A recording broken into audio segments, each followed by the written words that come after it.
Hi everybody, welcome to the video and live streaming show. I'm John Lacey and I'm joined as always by Sam Proof. Today we're talking all about LinkedIn with a very special guest who I'll introduce you to in a moment.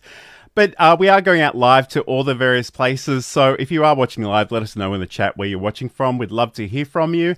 And we'd also like to hear about your relationship with LinkedIn generally. I know it's a bit of a controversial one for some of us, but tell us about that in the chat. But Sam, welcome. How's your week been? I know it's always crazy It's in always Sam Proof crazy, land. and it's getting crazier with the fast approaching Halloween day. We already started doing Halloween things. We went to trunk or treat last night with the kids, and we're supposed to have a bake sale for the kids this Sunday, but we got like this weird wind advisory in Los Angeles that is like gale force winds Sunday exactly when you're doing the bake sale. So now they're rushing to get this all set up for tomorrow. So as soon as this is done, I'm running in to help put up signs and stuff. But yeah, and then all the kitten stuff. We have kittens that are getting ready to be spayed or neutered or have been doing that the last couple of days. So we've been doing that. And I probably am forgetting 6 or 7 other things, but it's been a good busy. How's things with you, John? Things with me are good, and I just wanted to mention, I noticed during the week you apparently went live for like 7 hours, which I know some of that was pre-recorded, but yeah, it's great to see you get back in the swing of things. Things are pretty good. You know, they're always busy here, but I just keep on keeping on. So that's been really good. And a big hello to anybody who's joining us live in the chat. I'll check in with that in just a moment.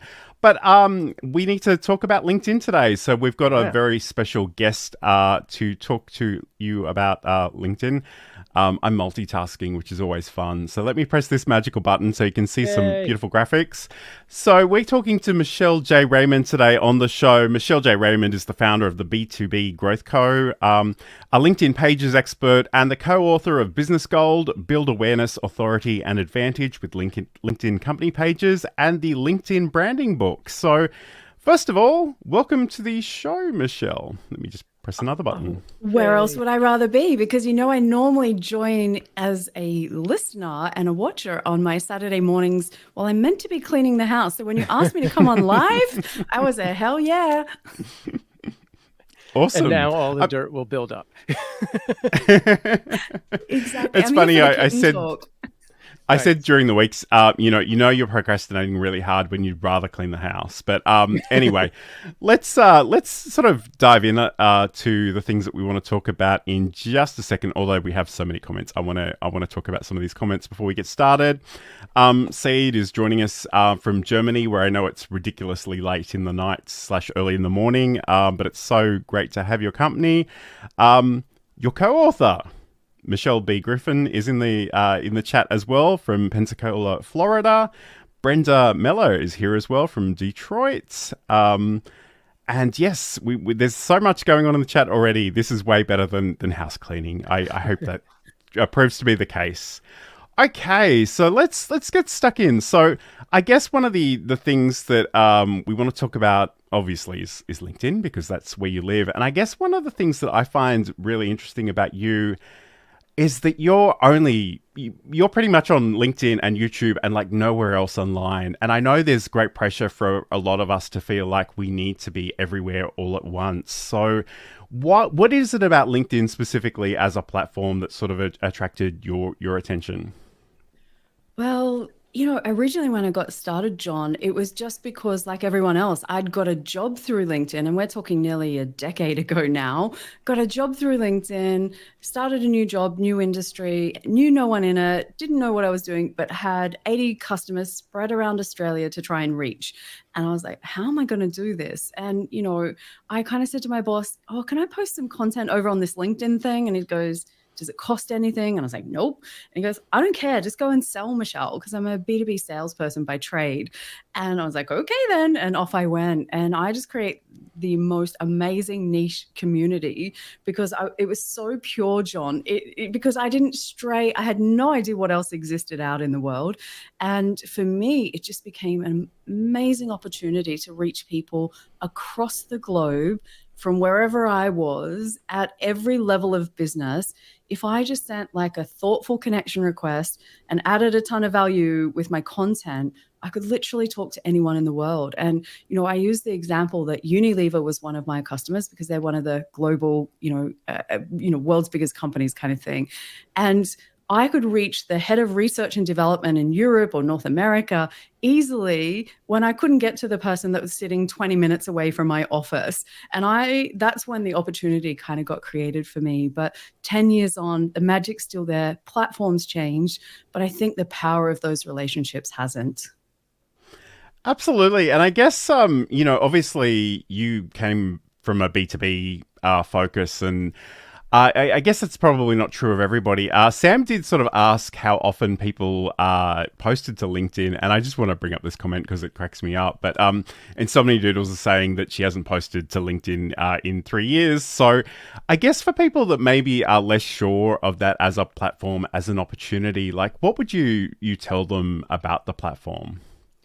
I get that it can be really intimidating for people. Why? Because it's a professional space where maybe your management team can see it, your CEO, your colleagues, your competitors. Everybody has that visibility from people you may not want to see, what you're doing. And so most of the time I find that even when people are super active over on Instagram or TikTok, ask them to post content on LinkedIn and they just freeze.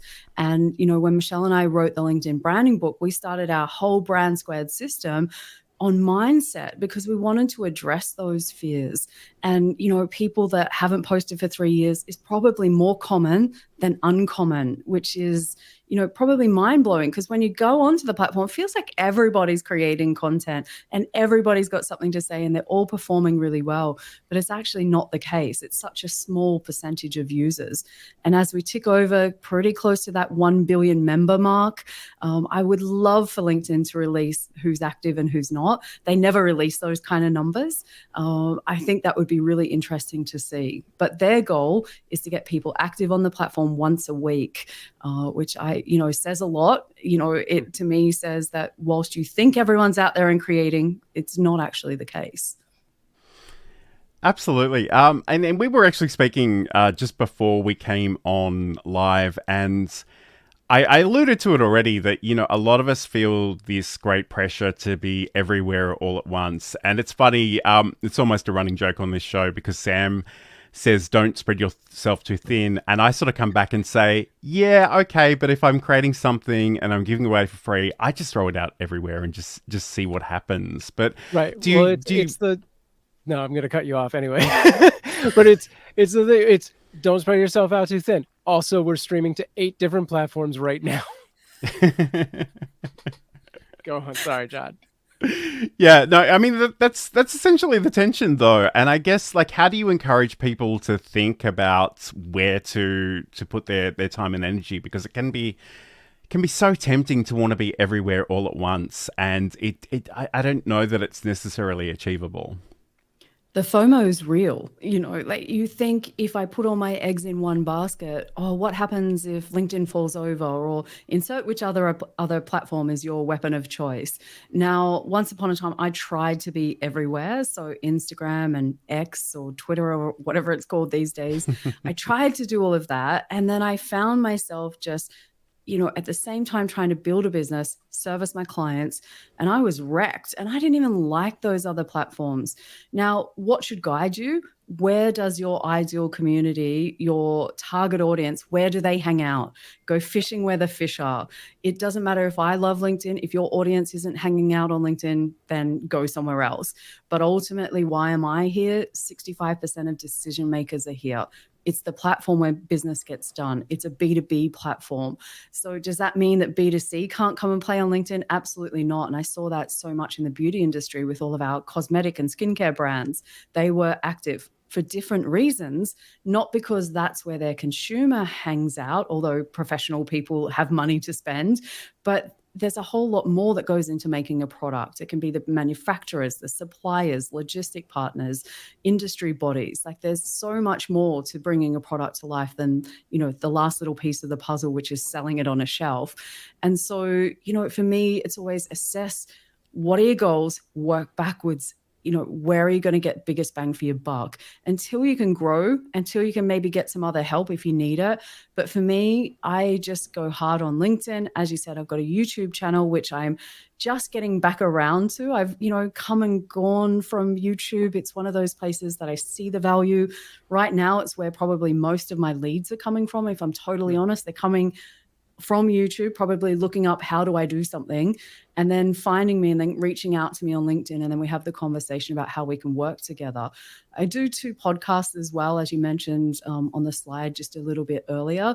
And why I fell into those 2 things, I got sick of my content disappearing down the LinkedIn feed.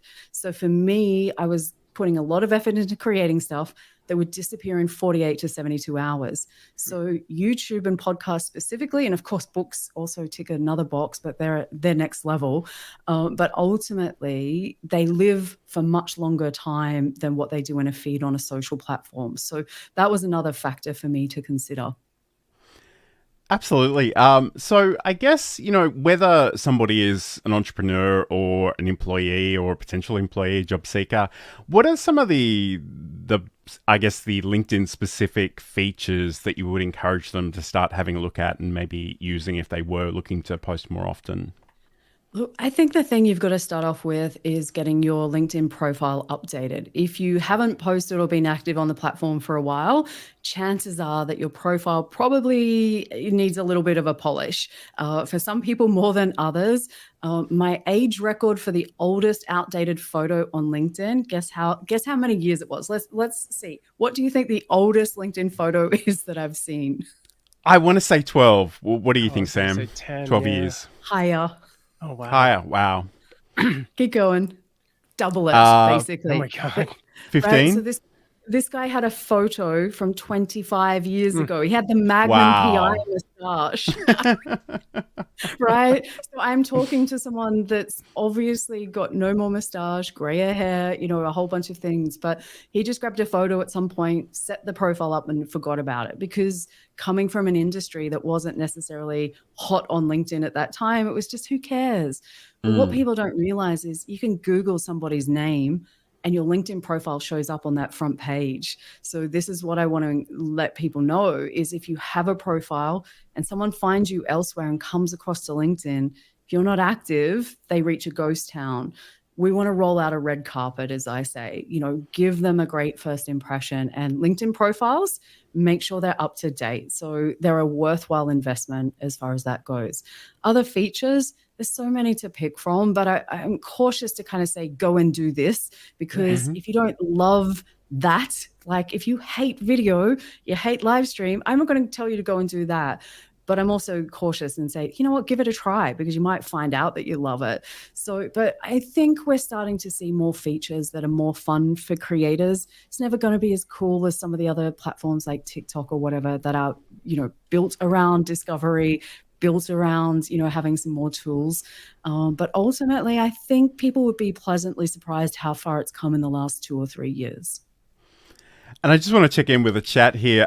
So Saeed is saying, I only use LinkedIn. I often feel too old for all the other social media platforms. The regular changes to the LinkedIn algorithm never let things get boring.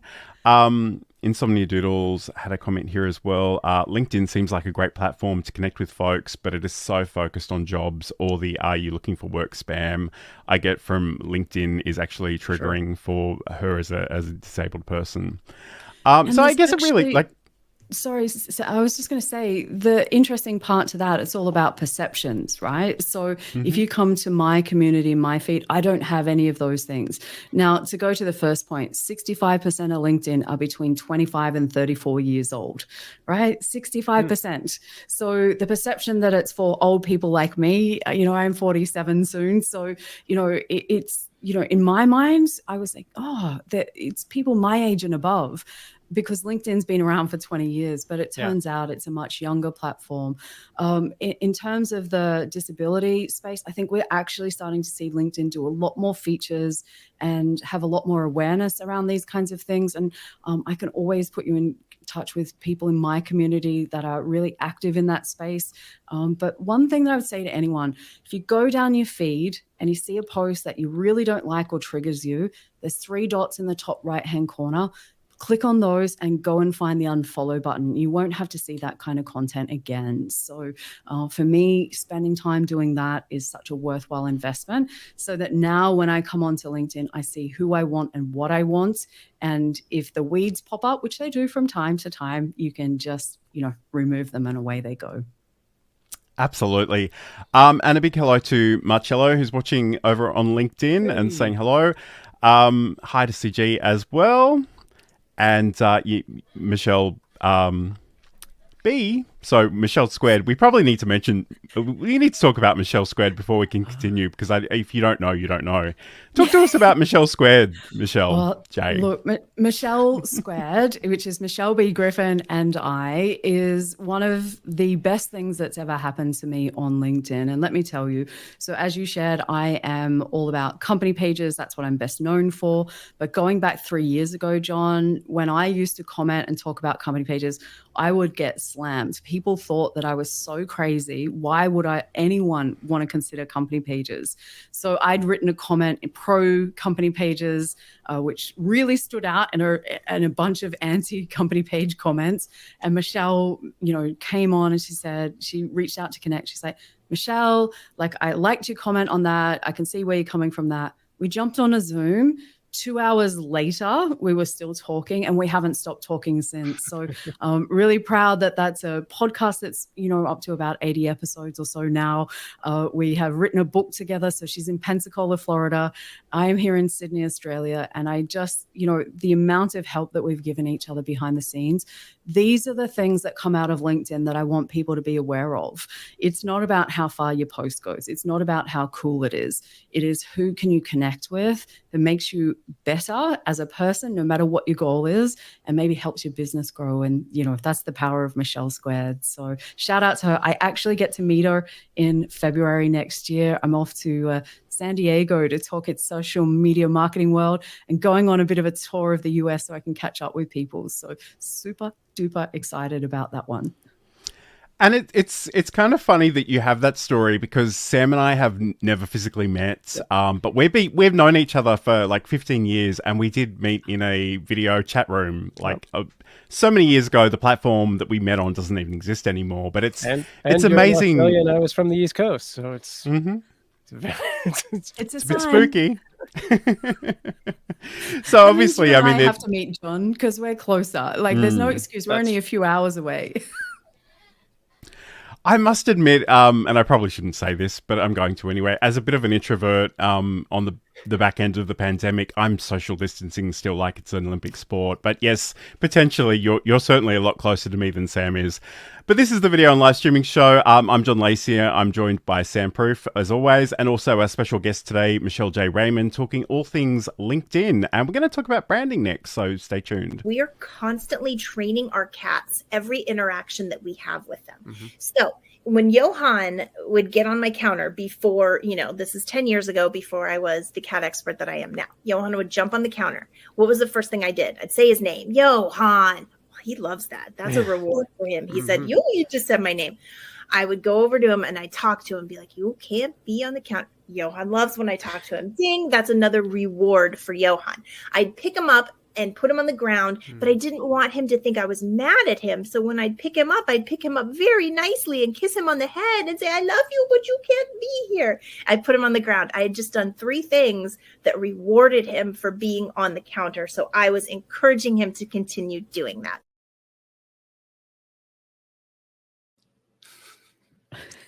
And that's a segment from Sam's podcast, Just Kidding Around, which you can learn more about over at cuteavalanche.com. So this is the video and live streaming show. We're talking all about LinkedIn today, but we will be talking about YouTube and video and a few other things on the way as well. But Michelle, you've been doing something that you've dubbed Operation Rebrand. Can you set the scene and just tell us about that and why you decided to do it? Sure. So to give people a very quick backstory, my life went like this. In around February 2020, I did a LinkedIn post and I managed to score $2 million piece of business from a company so I go from the high of, oh my God, I've just won $2 million worth of business from a LinkedIn post. couple of weeks later, I go into the low of I had to quit on the spot because the boss I worked for reneged on that deal. So talk about highest of the highs and lowest of the lows. I decided in that moment, I'm not working for anyone else. So I spent 6 months to try and work out what that business might be because I had no ideas or no plans. My business was born. I was going to go and sell chemicals and stuff into the beauty industry, which is where I'd come from. Spoiler alert, end up a LinkedIn trainer, going back to teach that industry how to do what I'd been doing. Faked my way through it, not going to lie. I have been hustling and trying and experimenting and trying to find my piece of the puzzle and where I fit. And that process has been going on for, let's say, 3 years now. Now, what happened was, as I call it, my Frankenstein brand was born, where I bolted things on as I learned, or maybe I had a conversation with Michelle Griffin and to be like, what about this, Michelle? Because I was the typical salesperson that thought branding and marketing was a waste of time. Why would you need it when you've got a really hot salesperson like I am? Now I've learnt, and I have to apologize to all the marketers out there that I've ever worked with. You are more than just the people that get the promo gear for the events, which is what I thought it was. But when I reached that point and I started to work out where I wanted to be, I realized I was so out of whack with where I wanted to go and where I was with my brand. And it was just, it felt uncomfortable. I call it like the rock in the shoe. So Operation Rebrand meant that everything in my business went under the spotlight. And if it didn't align with where I wanted to go, I've torched it to the ground. And that means new business name, new websites, new everything, email addresses, you name it. It is literally, I am the Phoenix rising, John. Like that is what it feels like. It's been crazy, but it's been also, whilst it's a lot of work, I got to tell you, in such a short period of time, it's had such a big impact on my business. I feel more comfortable. I'm excited. I know I'm in the right place. It feels like it fits. And I feel like I've leveled up, and I'm seeing that people are reaching out to me, starting to feel that and see that. And it could be something little like changing my YouTube thumbnails or my podcast artwork or my podcast website name. So many little things that I've changed, but it's just to bring it back into alignment. So if I was to create it from scratch now, with the knowledge that I've built over the last 3 years, with the help that I've got with brilliant people around me to get that clarity, now it's just, I feel like I'm on a rocket ship, and I'm like, okay, I've got to get ready for this thing, because I didn't think it would have as big an impact as what it has. If I'm completely honest, I knew it was the right thing to do, but I also questioned whether it was worth the amount of effort. Like, I've had to change thumbnails and descriptions on about 100 YouTube videos, 100 podcast episodes. I don't even want to talk about my website. That's like the one dirty little secret, but it's getting fixed. Michelle Griffin, it's getting fixed, I promise. But ultimately, it is, how do I, and it's more than just colors as I thought, but how do I bring everything so it's clear to everyone else what I do and who I help? And now that that's clear, it's amazing how many people reach out and go, I'm in B2B and I want to grow my business. I was like, well, my company name is now B2B Growth Co. Kind of like feels like you're in the right place, right? So yeah, it's been, I'm not going to lie, it's about, a year's worth of umming and ahhing for the first half of this year, biting the bullet, finally finding the right business name that felt right and wasn't taken.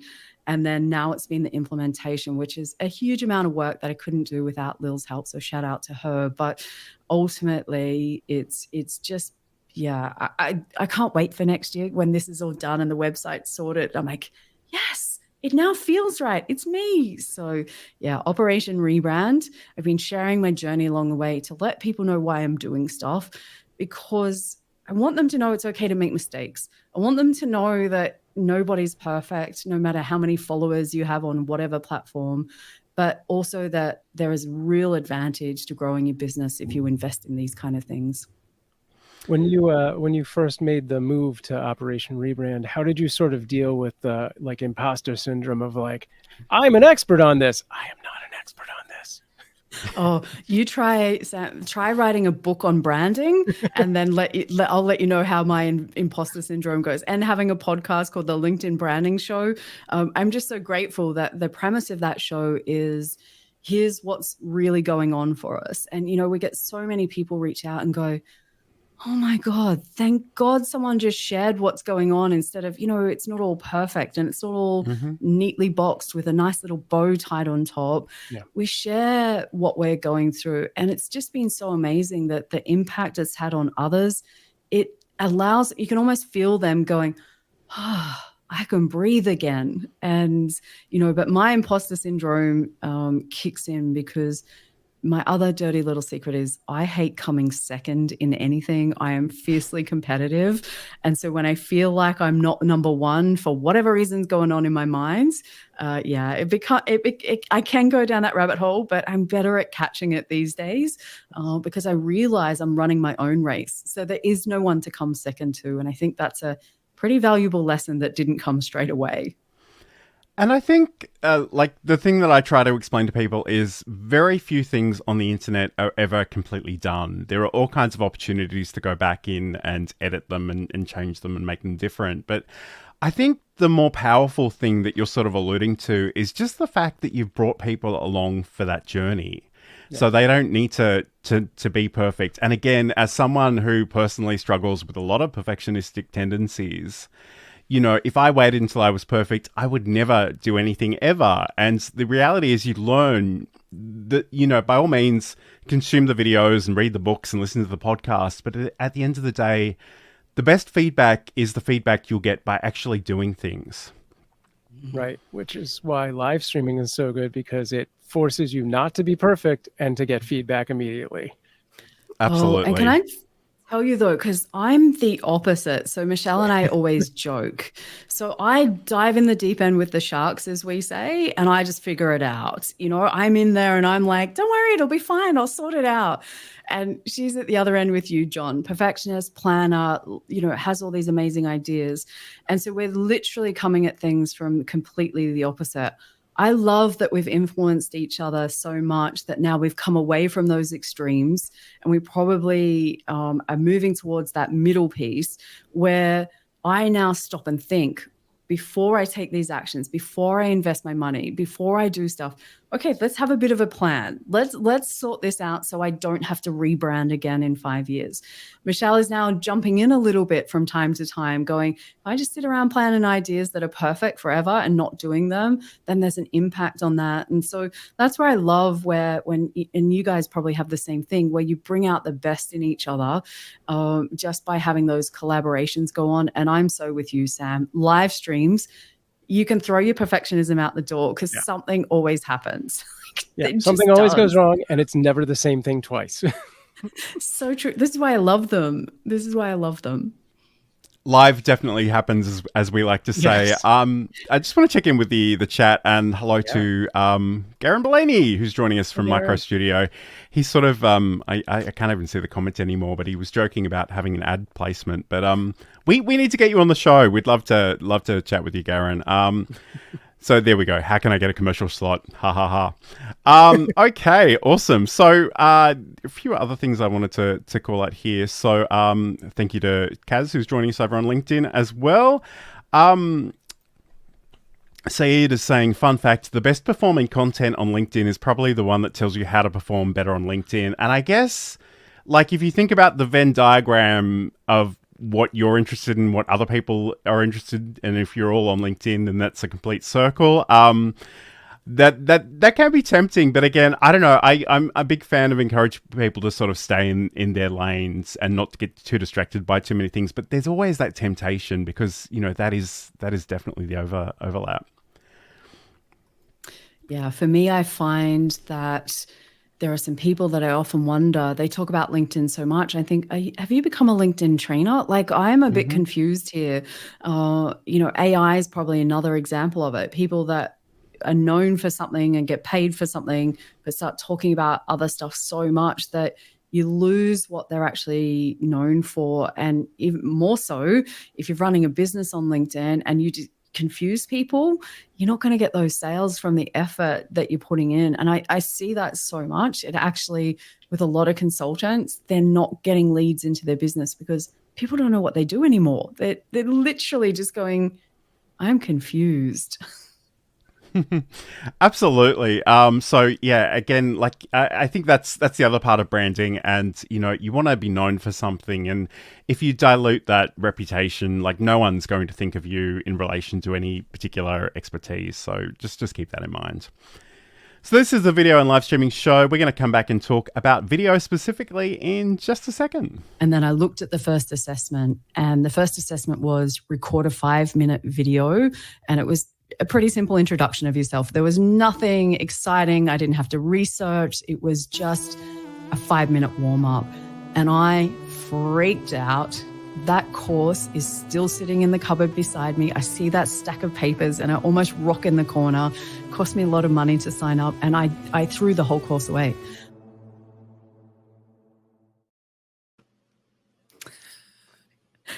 But that was a conversation that we had on my podcast, Build a Presentation Muscle. And you can learn more about that over at johnlacey.com and check that out. But that was, I have no sense of time these days, but that was certainly before you were doing Operation Rebrand. So I kind of like to point to you as an example of somebody who is very candid about the fact that it wasn't particularly comfortable or natural to be on camera, and like just some of the things that you've done towards getting beyond that. Because I see a lot of communities where so many people are very interested in being on camera, but they just can't drag themselves to be in front of that camera. And I know in the LinkedIn branding book, you talk about a number of different beliefs that you need to unpack to encourage people to actually be comfortable sort of sharing their message and making sure that it's not, just about them. It's about potentially helping people. But if you did encounter somebody who's just starting from absolute beginning right now, what would you recommend to them? The secret to, I think, my success from going to someone who I literally paid $250 last week to extend that course, to have another go at it for the next year, just to go back and, attack my demons. If I was to go back, the difference between Michelle, 3 years ago that wouldn't get on video, that couldn't make that 5-minute video, to the one that's on video, I don't know how many times a week these days and speaking in all different ways. The one thing I was committed to, John, that made a difference is that I was hell-bent on making sure that I worried about how I was going to help the person on the other side more than I worried about me. And so the second that I start worrying about, why would anyone want to listen to my accent? My voice is too girly. It doesn't match me. What if I stumble on my words? How many filler words did I use today? Did I look at the camera? Like my brain does all of that stuff too, right? Like I am human. But now what it does is says, there's someone out there on the other side of that lens. Yes, I'm talking to you. You are out there, and I've got something that will make a difference to you and help you grow. Either a problem that I can solve for you or a way that I can help you. And when I'm in that zone, I'm like, you can't stop me. There, wild horses couldn't drag me away when I'm in that zone. And as long as I stay in that zone, I don't hear my voice. I don't worry about what I look like. I just literally, I'm like, I'm here to help you. It's all about you. And that's the difference between a beginner and someone that's further down the track. I have done the work, in fairness. I watch back my replays, and I used to sit here and do this, for instance. Mm-hmm. I used to swing. I used to move around. I used to move in and out from the microphone. I used to do all of those things. But when I watch back replays to look for how can I deliver my message better, I've just done it more times and practiced more times. And it sounds like a cliche, but ultimately I'm here to serve someone else. That's what it's all about. And the rest of it, no one cares what I sound like. Actually, The other way around, I learned that people love my voice. I hate it. I have hang-ups about it. But everyone else comments on, oh, I could listen to you all day. And I'm like, oh my God, you should try being my partner and see how that goes. But, from that perspective, that's the difference, I think, for me. And you got to be willing to give it a go. And if you can't do it for yourself, do it for someone that you want to help. Sure. I wasn't even going to bring this up, but and I was looking for a tripod earlier in the week, and I found this instead. This is actually a USB cassette player. And I found old cassette tapes. There are people in the audience that won't even know what I'm talking about because they're too young. But I literally had I as a teenager, I was on community radio, and I have all these tapes from my shows, and Nice. I thought it would be just interesting to listen to, but I cannot overstate how horrifyingly squeaky my voice was back then. So, I mean, on some level, I think you need to sort of, you need to actually get comfortable with watching yourself back and listening to yourself, and that's one thing. But I think you also need to just extend some grace to yourself and just realize that nobody's really expecting you to be perfect. It's in a lot of ways, if you are perfection, no one can relate to you. No, I don't think anyone wants it, like, at all. And if you want to see my first video that I made on LinkedIn, message me on LinkedIn and I will tag you in the video. It's in there. You go to the videos tab in my activity section, scroll back a couple of years and you'll see it. And I look at that and I cringe. But at the time, it was the best I could do, and it was better than being petrified to do one. And it's not that bad. I've showed many other people. I was my own worst critic, which I'm sure both of you can relate to at some point in your journey. I can see Sam's nodding his head going, yep. Oh, yeah. But also we need to get John to release the tapes. It's funny. I sent a clip to a couple of people. The only reason I haven't sort of presented it to more people because the particular clip I had sort of had some copyright music underneath it. But I mean, I've got a whole bunch of tapes. I will subject you to that at some point. Get the tapes. Get the tapes. We'll set up like but a I guess private the other. then. Like, and to be clear, like, it was really horrifying. Like, I just don't remember being that squeaky. But also, I can compare that with what I do now and go, wow, I have come a long way. Sure. It's an opportunity to feel proud of the things that I've been achieving. So, I'm just so distracted by all the chat about the tapes now. I don't know if I should have brought that up, but there you go. It's absolutely true.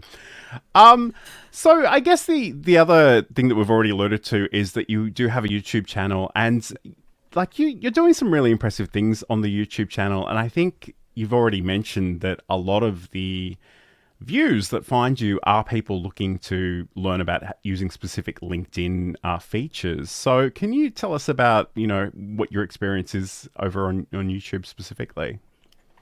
I don't know how anyone is a YouTube creator full time, because I love live streams, because you show up, you have a chat. If you've got, someone that you're doing with, you bounce off each other. It's fabulous. Nothing's planned, nothing's scripted, not in my lives anyway.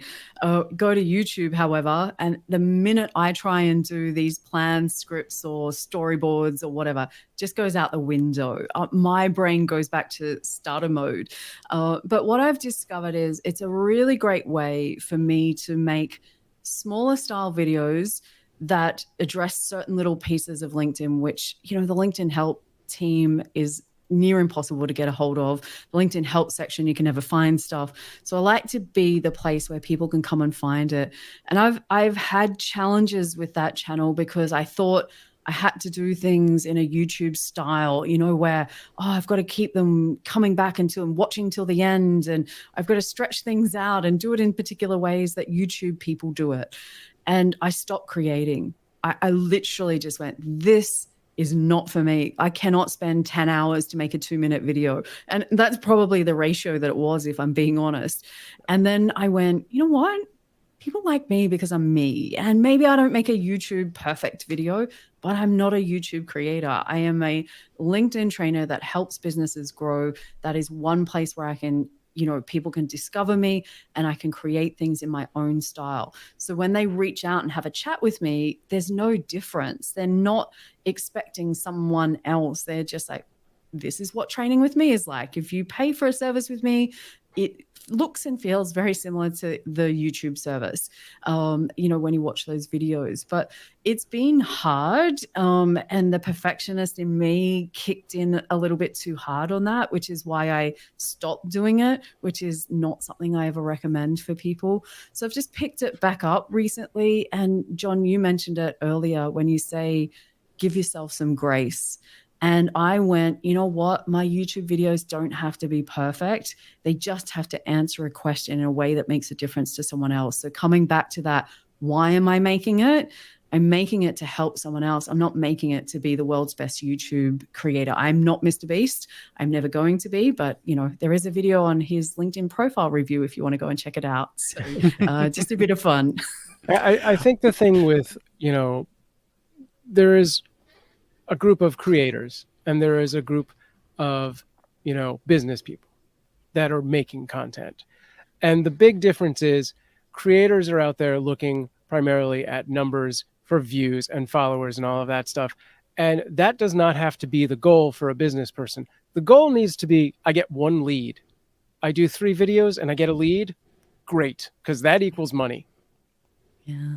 Look, the best thing that I do and the thing that I've changed up recently is instead of saying subscribe to my channel, like and comment, which is, I copied from other people and thought that was best practice.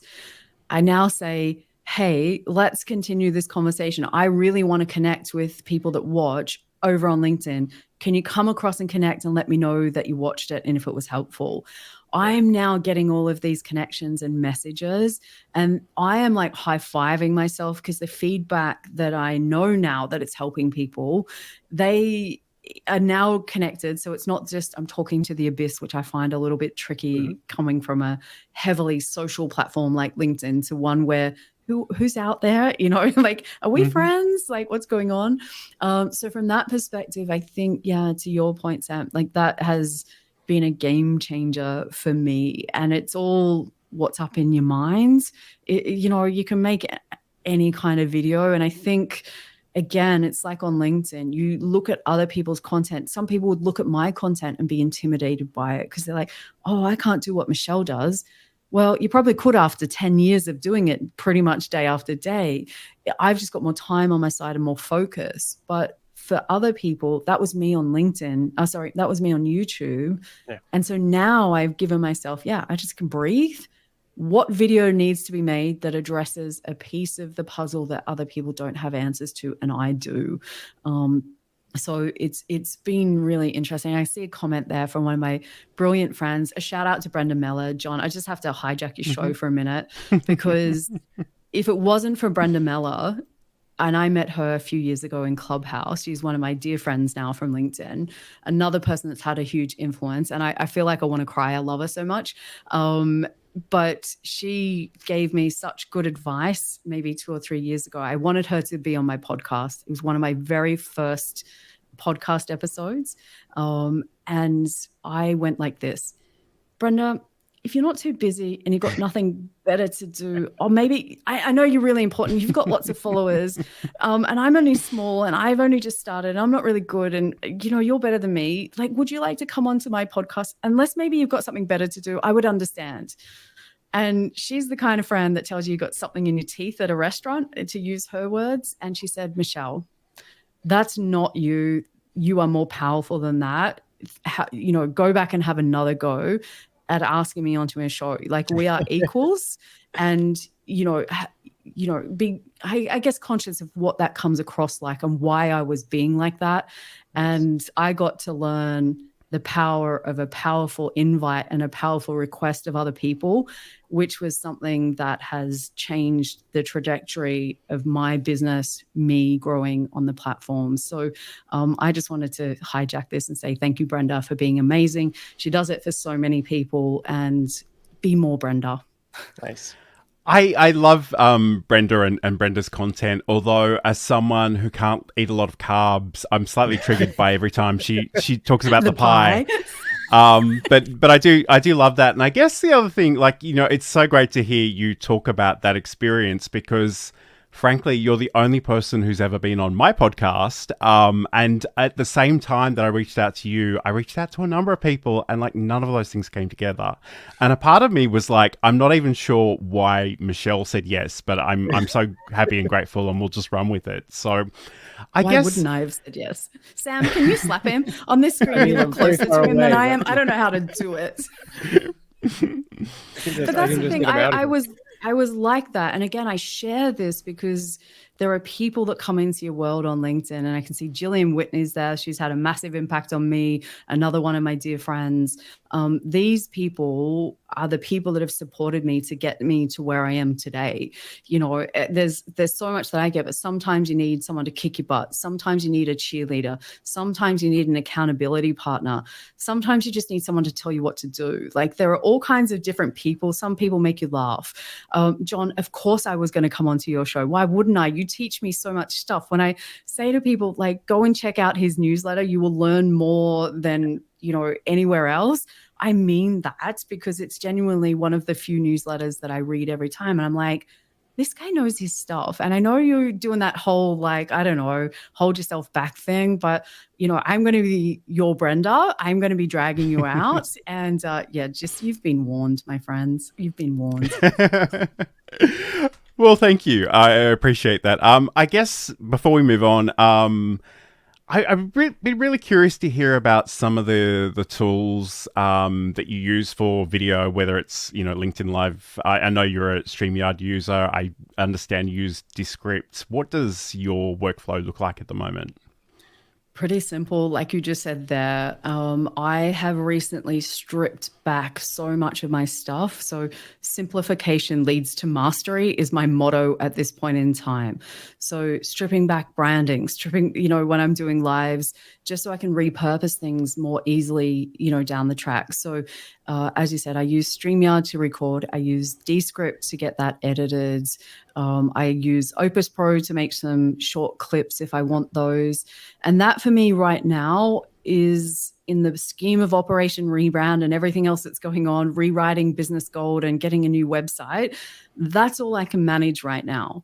And these are the places where I have to give myself space and time, and know that whilst there are other things that I would love to do, and I would love to do them different ways or clever or whatever, that's not my focus right now. And so making sure I stick to the plan.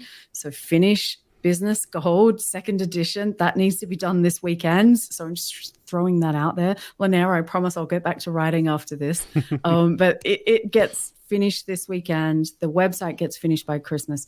And coming into the new year, I can start to come back and go, okay, what can I level up? What can I refine?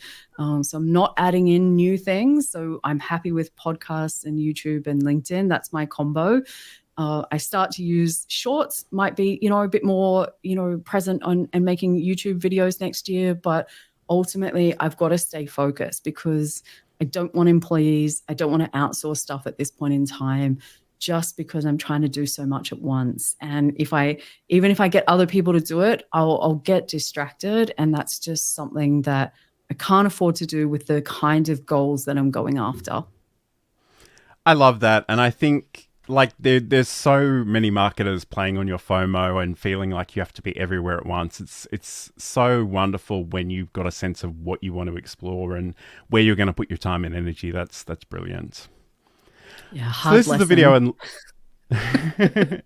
this is the video and live streaming show. We're joined by Michelle J. Raymond today, talking all things LinkedIn, and we're going to come back and talk about a little thing that I'm sure you've never been asked about before: LinkedIn company pages. But we'll do that in just a second. If you've been watching us for a while, or this is your first time and you're thinking, Sam, John, this is great stuff, but I'm wearing a lot of hats already and I don't need to add this to my list of things that I'm doing, but I really want to live stream, I've got you covered. I've been a freelance technical director and stream operator for 20 years, and I can help you either with one-on-one counseling, setups of shows, or even run your whole show for you. Get in touch with me, samproof@gmail.com, or find out more at samproof.tv. Okay, so yeah, if you do need help with your live streams, definitely reach out to Sam. He can totally help you with that. But let's talk about LinkedIn company pages, because I think most people understand what the LinkedIn personal profile is, but I think there's a bit of confusion for some people about what a company page is and whether they should use one or not. And if so, how should they sort of think about doing that? So I guess, like, what would you tell people about, I'm struggling to find out where to start this, but I guess, like, what are the differences between those personal profiles and company pages? Yeah, look, it's probably the number one question. Do you need one? What are they? One of those two questions always comes up for me. And I think it's really important, because LinkedIn doesn't do a great job of showing users what tools are available to them across the platform. And even creating a company page is kind of hidden. It's not obvious how you go and do it. So does everyone need one? If you own a business, run a business, there is a business in existence, it needs a company page, full stop. Now, I don't care whether you have one person in your business or 100,000 people in your business. I don't care whether you're B2B, B2C, or any industry, you need a LinkedIn company page. Now, to back that up, why do you need one? In my advice is because if someone Googles your business name, you can piggyback onto the back of LinkedIn's credibility on Google and show up on that first page of search results. They are free to set up, probably take you 15 minutes if you've got an existing brand. Just follow the prompts, really simple, really easy. So you may get discovered off the platform. You can piggyback on LinkedIn's. When people come across, what are they going to find? Again, we're coming back to that analogy. Ghost town, rolling out the red carpet. The next piece of the puzzle then becomes, how much time are you going to put into this? How many resources are you going to throw at it? What's the strategy behind it?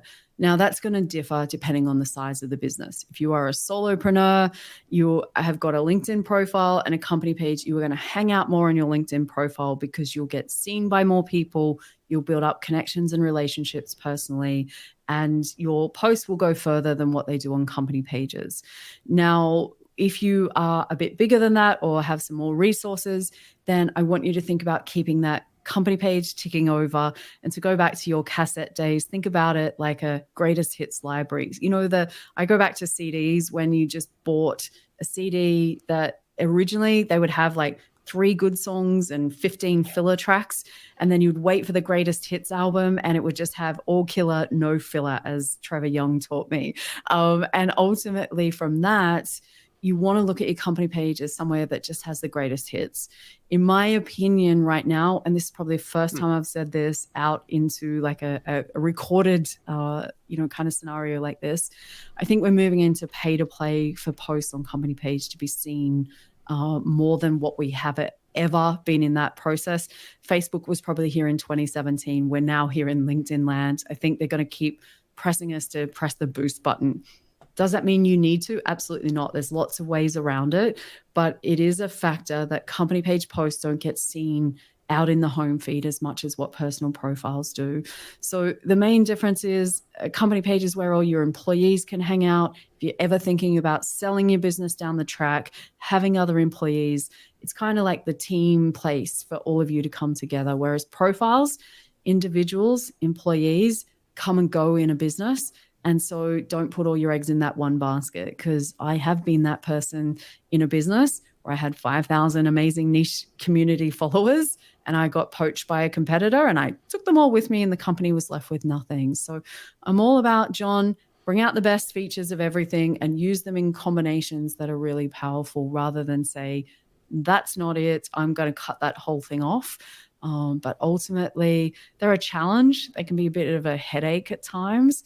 And there's certainly, but just not something that because of that, I would encourage people, just don't ignore it. They're hard, yes, move on, learn how to use them properly. I've heard you use that greatest hits analogy in relation to company pages before.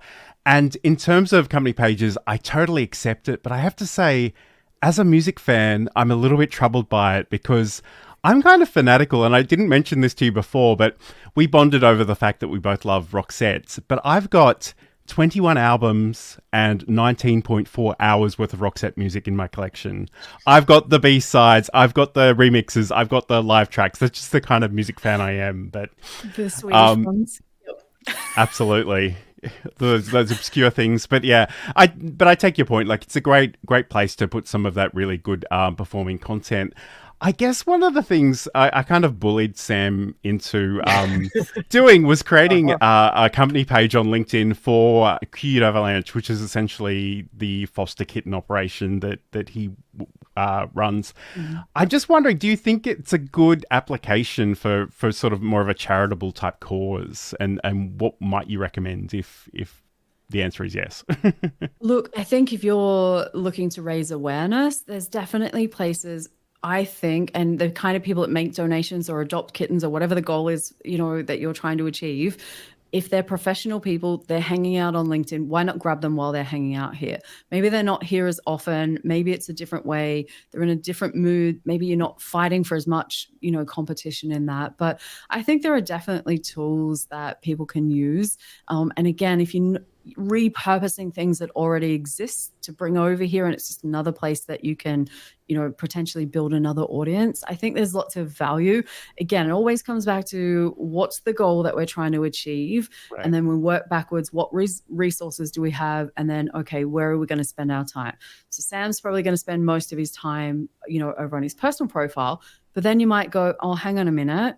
Sam would prefer to promote that he's a live stream consultant rather than his, I'm not going to call it your side hustle because it's a passion, a passion of yours, and you're doing such an amazing job, but you don't want to confuse people. So a company page for that is a great way to still build up a brand, but not confuse people with what you might be doing in your day-to-day. Now, I'm not saying you can't mix it, but again, it's your strategy that we've got to have a look at and say, it's okay. I'm Sam and I am the cat guy, and this is part of what I do. And I'm a live stream consultant, and you might mix them and use them. But I always, like to look at it. How can you use the company page to build up your personal brand, and how can you use your personal brand to build up the company page? And, when you find the balance between those two things, that's when it starts to really happen. But again, it comes down to how much time and resources do you have? Right. Yeah, no, that's a really good, that gives me a lot to think about, actually. It really put it into interesting perspective. Sure. I just want to mention this comment. Saeed is saying LinkedIn users are basically just humans. It's funny you say that, because my whole goal on LinkedIn these days is just making people aware that I'm a real person looking to talk to other real people, because there are some very strange spammy accounts. There are some people with some very odd thought leadership things happening there. So I just try to show up as a real person and try to be helpful and just see what happens. I think, whilst it may have been said in jest, I still think that people come to LinkedIn and think we have to perform a particular way and throw away the human side of us, and it would be the equivalent of showing up with, the suit and tie and very formal. And I think that's what people bring to LinkedIn, is this perception of, I have to be, I think Leah Turner calls it like corporate Colin, it's just, that buttoned up stiff, I'm a LinkedIn version of myself. And if I can encourage the listeners today to throw that away, we want what I call your digital twin. Whoever you are and whatever you are off the platform, be that on LinkedIn. And the less difference there is between the two things, the more you feel like yourself, you will enjoy it. It comes across, people get to know you. And like you said, the right people get to know you, the real people get to know you, and you end up in a really happy place surrounded by people that you're like, I get value from these people. They're, like-minded, or they teach me things, or they're supporters. It can be all kind of mix. But I just find that there's this, oh my God, I've got to be LinkedIn Michelle. And that means I can't say this or do this, or, what, and it's just, it feels horrendous. It's like me trying to be YouTube Michelle. It was so bad. It was wrong. Like, for me, and I'm sure it came across in the videos, because if you see my other content, it's going to be so jarring. You're like, why is Michelle like that over here? But you come and grab her on LinkedIn and have a look at it, like LinkedIn Live. She's nowhere like that. It's just bringing those things together. And it's just saying, I always wear a tie when I scroll through LinkedIn. And a monocle. Well, thank you so much for... Well, thank you so much for joining us today, Michelle. It's always great to hang out with you. I suspect I know the answer to this question, but I'm going to ask it anyway. Where can people find you and sort of connect with you and learn all of the things? Where do you think? Let me think for a moment. I don't know. Let's go and find me on LinkedIn. But I'm going to say it's Michelle J. Raymond. And the reason the J's there is because there are thousands of Michelle Raymonds on the platform. And I want you to find me easily. So if you've listened and enjoyed, please reach out. Let me know this is where you heard me first, so I can thank Sam and John for allowing me to come on the show. Awesome. So thank you so much. And just hold on the line. We're going to have a bit of a chat after this as well. But Sam, as we begin to wrap up, thank you to everybody in the chat. It's been amazing. I really enjoyed sort of keeping up with all of that. But where can people find out more about you, Sam, and learn all the good things? Yeah, you can find me over at samproof.tv. All of my social links are in the top left there, and I'm streaming in all of the places now that Twitch dropped their restrictions on multicasting. So you can watch me live on your favorite platform, except LinkedIn. Sorry, I don't do that just yet. And if you want to see cats, head over to cuteavalanche.com, which also multicasts to all the platforms and not LinkedIn. Well, we might get you over there one day, but if you want to check out anything I'm doing, you can head over to johnlacey.com. I've got a whole bunch of articles and things about live streaming and OBS Studio and different things. But again, thank you everybody for joining us. It's been so much fun. We actually really would love to get more guests on future shows. So if you think there's something you can share with our audience, we'd love to hear from you. So stay in touch and we'll talk to you again soon. Cats.